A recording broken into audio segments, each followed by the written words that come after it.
This is AI.R. Artists in Residence Broadcasting, coming to you once a week from New York City. Hello, here we are again. I'm John Cullum, and this is Emily Frankel, your wife. That's right. Mm-hmm. And we're going to talk about your show. Doing the show night after night, do you get bored? Yes, I get bored, but I do not get so bored that I can't do the show. Do you ever go blank? Oh, do I ever go blank? My goodness, I didn't tell you, but last week, which was the Critics Week, I went blank in the opening right at the very top of the show. You know how the show starts out? Tonight's a night of merriment, of laughter, songs, and jokes. I'm host and interlocutor, the master of these folks. Shake those tambourines, boys. Well, here's what came out. Tonight's a night of and I don't know what this will try again. And shake those tambourines, boys. When in doubt, mumble. Yes, that's right. But so, what is your preparation? What is your routine when you go to the theater night after night? Well, I'd like to say that I spend a lot of time meditating or thinking about my role. But I'm afraid that the main thing that I do, and I have to have a lot of help with this, is to get to the theater on time.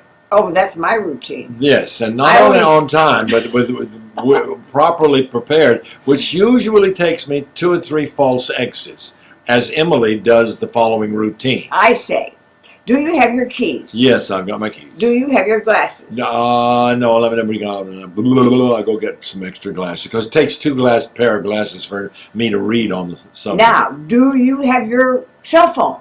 Yes, got myself. Is it charged? No, could I use yours? Okay, use mine. Here's mine. All right, thank you. Okay, now, do you have the script? Yeah, yes, I have it in my bag. Mm-hmm. And where's your hat? My hat should be on my. It's not on my. I'll get it. Okay. All right. So off he goes to the theater. This is a routine we do every night, but it's not that I don't believe that he really forgets. But it's sort of like a husband and wife, nicely saying, "I'll see you later." Also, I get a kiss at the door when we go through this routine, so that's kind of nice. And a good. You also say have a good dance well. I always say dance well. Dance well. Yeah, so that's my preparation. And but at the theater, now get serious for a minute. Okay. Do you warm up your body? Yes, I try to do that every time. I try to leave enough time to do some stretches and exercise my neck, my back, my leg, and knee bends. And I do a little bit of the routine of the cakewalk, which I have to do on stage. Lifting your knees. That's right, because I have to see if they still bend. Which is doubted, dubious sometimes, and do you warm up your voice? I have been recently, because you've been warning me about that, and I always take your warning seriously, Emily, for good reason. We won't go into that too much, but yes, I do a very gentle warm up, which is mainly a hum and an ooh sound, and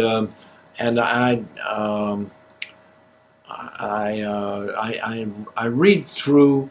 This is something that I've only been doing for the past 3 or 4 years, actually 5 years, I guess.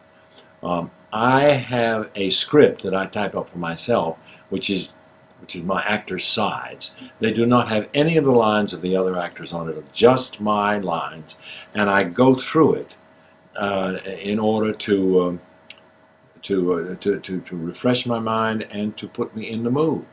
And it also serves as a warm-up for as a vocal technique, because my mouth gets a little bit looser and that sort of thing. And when I made that big boo-boo on stage, I had not gone through those lines. So that's really an important part of your routine. Right. And it's preparing, John. Yeah, yes, it is. It's not a Stanislavski preparation, going into deep emotions, but that character that you play in Scottsboro Boys doesn't require you to go into a big emotional state. No. You're supposed to be an interlocutor. Yes, and all I have to do is to kind of go through those lines, and actually that character is very close to me It's the character that I try to avoid showing to other people, but it's the character that is really me. You know, the southern kind of. Well, I don't want to go into that too No, much. don't go into it. Don't give away this story. Well, we just wanted to know whether or not John Cullum does a preparation before he goes on stage every night. And of course, I wonder whether or not he's bored. But thank you for making this post for my blog. M's Talker will be very grateful. Thank you, Emily. And the next time, or sometime down the road, I will tell you how I treat boredom on stage. Well, Could I have a kiss? This is AI.R. See you next week.